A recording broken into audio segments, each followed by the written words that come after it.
We've seen how Russia has changed its way of warfighting. And so it's now a demand signal to change. Because if we don't, we will fight the older enemy and not today's enemy and the future enemy. So transformation has never been so important than it was in the recent history for NATO. Welcome to So What's the Strategy? I'm your host, Matthew Kroenig. Today's episode will focus on NATO's transformation strategy to ensure the alliance can remain at the forefront of battlefield developments.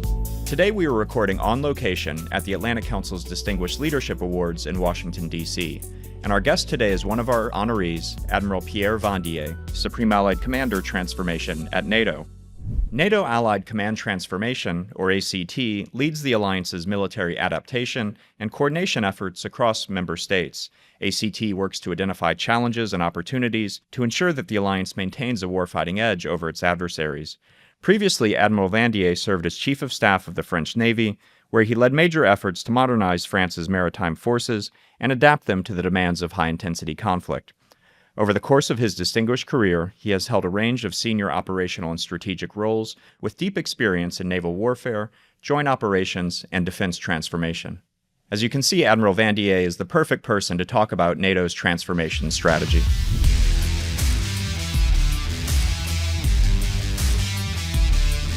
Former National Security Advisor General Brent Scowcroft used to challenge his team with a simple question. So what's the strategy? What do you want to do? And how are you going to do it? That's the focus of this show. On So What's the Strategy, we talk with senior government officials and leading experts about the strategies for addressing the most important security challenges facing the United States and the world. Let's get started.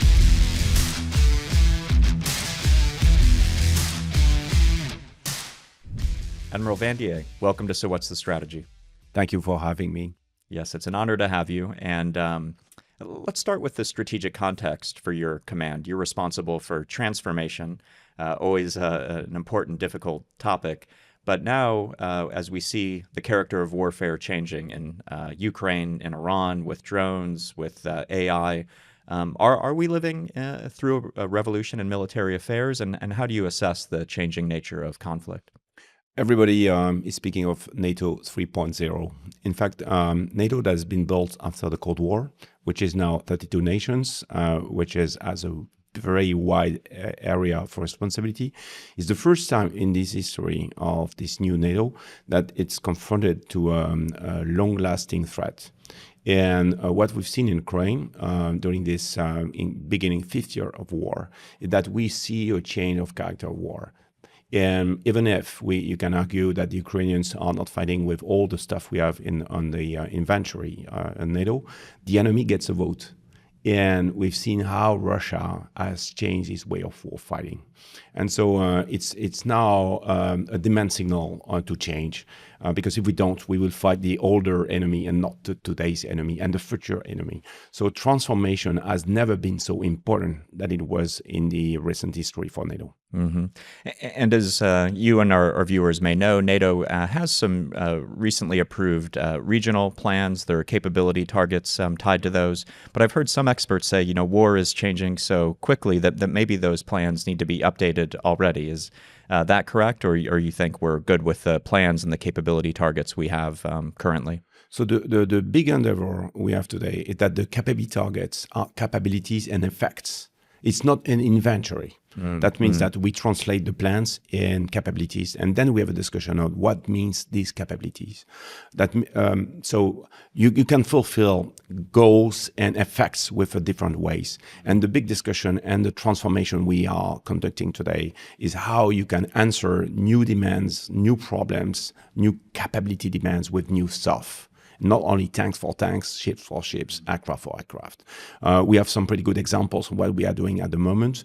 We have now multiple initiatives of USV fleets to make some ISR, so it's intelligence surveillance missions in the approaches of Europe, in the Baltic, in the Med. Or at the moment we speak, we have a large-scale experiment of counter-drones systems in Romania. And we are working on how integrating that to the IMD. Very interesting. I didn't appreciate that, but that's an important point, focusing on the effects, not on the inventory. That was well said. And then how would you describe the goal for your command? Is it to ensure that NATO maintains a military edge over adversaries, or how would you define it? So in a nutshell, what we are doing is from foresight to warfight. So we look ahead. We are given the role of defining the NATO's military strategy.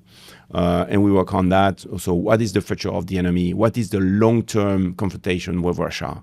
We make some very interesting large-scale war games with this, trying to find the good direction to deal with. And then we translate that on capabilities. So it's the discussion we just had. And then we are looking at the innovation piece. So what brings new bang for the buck? It's the new bang for new buck. So it's what we work on. And then we integrate that in the learning machine, in the concept machine, and to make the nations fight as one. What do you mean by learning machine or concept machine? How do you go about learning lessons? Short of war, the only thing we have to improve our warfighting is training. I think Ukraine is learning by pain because they fight every night, and if they don't learn, they will lose.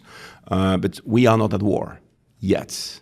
So that means that the learning machine is how you incorporate lessons from outside, new demand signals, new technology, and you bring that in the new way of fighting. And so that means that we need to train, and we are innovating the way of training. We, with ACO, we secure, we have now a common program, which is audacious training, where in fact we've changed the way and the goals of the training.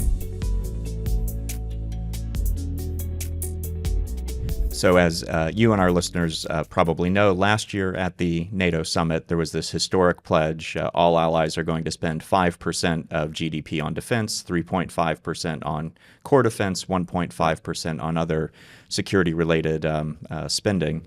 This must be a huge opportunity for you and your command. How are you, if at all, making sure that that money is spent in the right way, on the right capabilities to help with the transformation of the alliance? So on the 3.5 is the ability to ramp up in fulfilling the plans. So this is a big endeavor. And now the question we have, it's a question of speed. At which speed we will fill the gaps? So it's the 3.5 question. On the 1.5, it's much more a national question or a European question.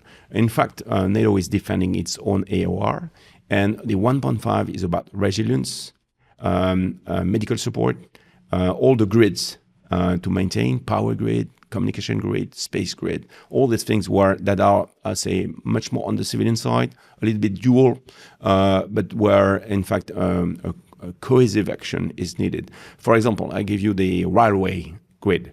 If you want to transport a brigade from Western Europe to the front, you need to have a seamless railway system where in matter of hours you can transport all the things there. Today, it's a great work on the EU side to make that seamless with no customs and compatibility problems. So the 1.5 are dealing with this. That makes sense. So then looking ahead to the upcoming NATO summit in Ankara, expectation is that there's going to be big focus on the defense industrial base and how does NATO produce the capabilities it needs to fill these capability targets. Does the Transatlantic Alliance have the defense industrial base it needs, and how do we make sure that we can actually produce these capabilities at scale and on time? Yeah, so it's really a great question. L'Haye Summit was about the buck, and I hope that Ankara Summit will be about the bang. And definitely industry is the producers of the bang. And the big question all of us we have, would it be in the US or in European countries, is do we have the industry which is fitted for the new fight we have to wage? I think we produce some very exquisite high-end performance weapons today, but they have been defined in a stable world where the magnitude of the fight was somehow limited.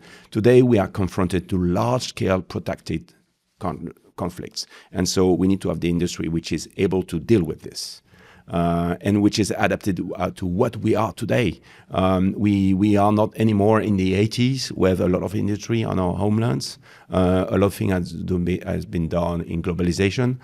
All the question of the supply chain, for example, which is still very worldwide, has to be put on the table.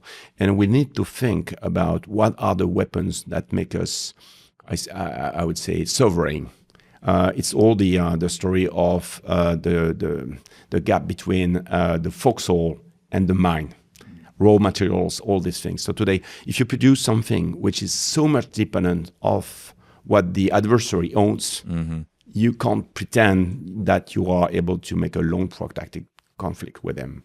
So I think the weapon system we have to invent are probably new ones and not only doing more of the same. Okay, well, you said inventing new weapon systems, so let me ask about that. How do you think about kind of legacy platforms, I don't know, surface ships, versus new technology, AI, drones? What does NATO need, or is the answer a mix of both? We are definitely working on mix.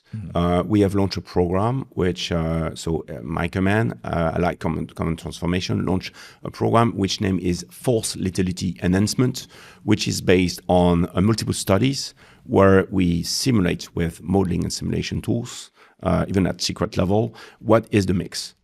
So what kind of USV fleet you will work with a surface combatant fleet? What effect you will have on the offensive and defensive layers?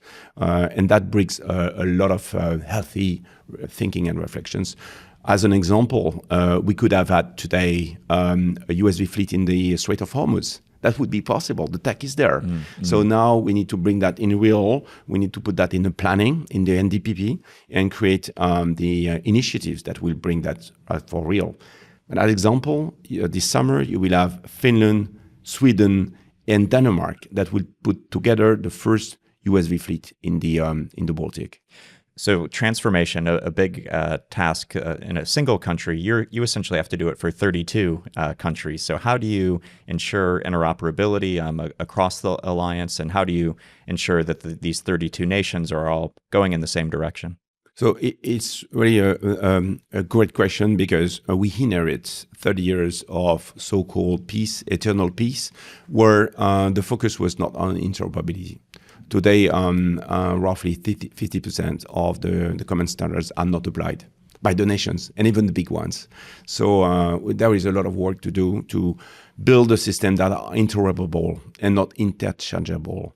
That means that we need to grant the fact that we have some different stuff. It will not be a whole same or the same everywhere. You will have some industry that will produce some different things, and it's in fact it's a ecosystem. It makes us more resilient, because if you have multiple solutions, it will be very difficult for the enemy to hack everything at the same time. So it gives resilience, it gives ideas, and probably an idea which is today not that relevant will be relevant in a new operational situation. We've seen that with drones. You see what Ukraine is doing for the Gulf, because in fact they are ahead of the threat. And so they are useful in this discussion. Well, I think we're nearing the end of our time. Any final thoughts you'd like to leave with our listeners? What's something important they should know about NATO ACT that maybe they don't know? I think we need to have the consciousness of the problem we have, the geostrategic problem we have, is not solvable by a single nation. I think the sum of the IQs of Europeans is in NATO is largely bigger than each IQ. And so that means working together, common defense is really the only way, I'm convinced on that, the only way to deal with our future. Well, Admiral Vandier, thank you very much for joining us on So What's the Strategy? Thank you.